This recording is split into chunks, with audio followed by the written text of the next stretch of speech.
不错，金某也早有怀疑了。这免费的天才地宝，坐等着人来拿，还取之不竭，怎么听都像是个陷阱啊！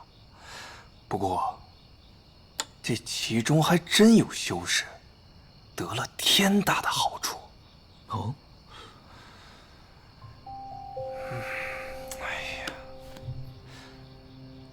韩老弟，接下来哥哥说的话可是我金家代代相传之谜，若非是至亲兄弟一般的韩老弟，哥哥可是不会逢人便讲的。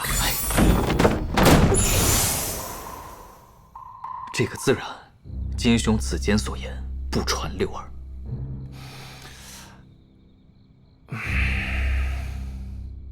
哦，金兄，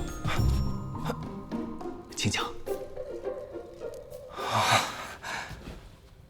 传说这虚天殿中最有价值的秘宝，皆封在内殿的一座鼎